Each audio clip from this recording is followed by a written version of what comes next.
Nor do we know which is better for us, whether we conquer them or they conquer us. The sons of Dhrtarāstra, whom we slew, if we slew, we should not care to live, are standing before us in battle array. Arjun makes a new argument here that he didn't make in the first chapter. It's a very strange question for someone to be asking on the battlefield. It's obvious when you're going to war, if your side wins, then it's good. But Arjun says here, he doesn't know, he's become full of doubt. He says he's asking this question, I don't know what's better, whether we win or they win. Arjun's become full of doubt. This enlightened self-interest arises here. In the Gita Jayanti, Lokmana has given us a very beautiful explanation that humans at the root are not self-interested. Many people claim that humans are self-interested, but some thinkers claim that at the root, humans are not self-interested. People like Bentham and Mill, people that have done law, some people in this room know that at their roots, humans want to help others, and as long as there's no harm to themselves, and to the majority of people, they're happy. So humans want to help others, as long as there's no harm to themselves, and no harm to the majority of people, and Arjun's of this view at the moment.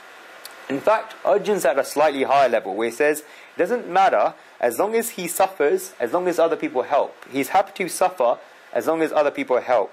Utilitarians use this phrase, greatest good to the greatest number, when trying to make a decision of what to do in life. Arjun does not even know what will be good, whether his side wins or his other side wins. And therefore, Gita raises the point here, what would be the greatest good to the greatest number. If you look at it from this angle, then it would be good if the Kauravas win, because they have 11 legions of soldiers on their side, and it would be better if the majority are victorious and the majority are happy compared to the Pandavas 7. Therefore, Arjun tells Shri Krishna he doesn't know what would be best. Second point, who decides who would be the greatest good to the greatest number? I got quite passionate last week when talking about democracy. Just imagine if there's politicians in parliament, the majority of people are thieves. They'll just say that thieving should be legal. The majority of society are nightclub owners. They just say that it should always be nighttime. We should never do anything during the day. They can decide by 2/3 majority that it's not a crime to steal, or that everything should be done at night, and they can make amendment to the constitution to that effect. Imagine that the majority decide that they want dharma. They want to make dharma or religion, whatever, illegal. Who decides who will be the greatest good to the greatest number? Ideally, it looks very, very straightforward that the majority should be kept happy. But if you look at history, you see that the majority can never look after themselves. Society is always living in the past and never in the present or the future. The majority can never tell what will be good for them. Only the minority, in fact, actually know what's good for them. When we talk about democracy, I say that there's nothing as useless as democracy when there's illiteracy. Democracy cannot work in India. Churchill, famous quote from Churchill, democracy is the worst system of government except all the others. I say probably it's the worst system of government, because if people cannot even look after themselves, both in India, even here now, people are going in riots, claiming benefits, can't even look after themselves, then how can they look after the country? How can they decide who's going to be the ruler? If someone turns 18, does that mean automatically that he should decide who the ruler should be? It's a complete lack of knowledge. That's why we use the Vashishta Smriti, the Manusmriti and so on. The penal codes in ancient India, no amendments. US Constitution, how many amendments has it had? So the majority cannot look after themselves. And people who go on US equality, amazing for equality, look at this. In 200 years of the US's existence, hasn't had one female president. All the countries that are born of Indian Sanskrit culture, India, Pakistan, Bangladesh, all have had a female prime minister. In fact, India effectively had two, because Sonia Gandhi is effectively the ruler. Manmohan Singh is just a puppet.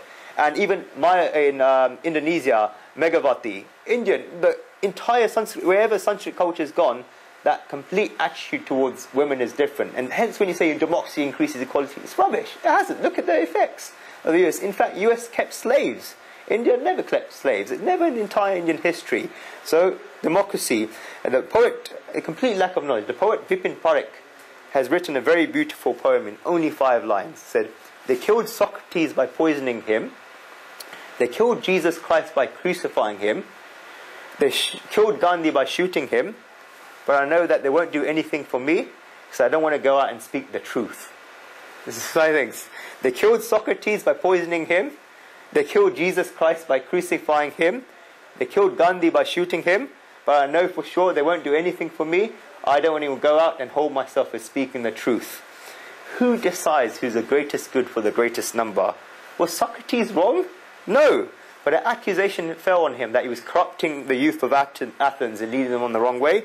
Socrates was told either to leave the town and stop talking. Socrates refused to talking because he knew what he was saying was the truth, and therefore, in the whole of Athens, Socrates was the only person speaking thus, and he took that cup of poison to stand up for the truth and say, I'm not going to stop speaking this, I'm not going to leave the town, I'm going to stay here, so I'm speaking the truth. If we apply the greatest good to the greatest number, Socrates would stop talking like that. Jesus Christ. Christ was alone. Thousands of people watched Christ getting crucified. Even his disciples refused to recognize him. Who decides, therefore, who is the greatest good to the greatest number?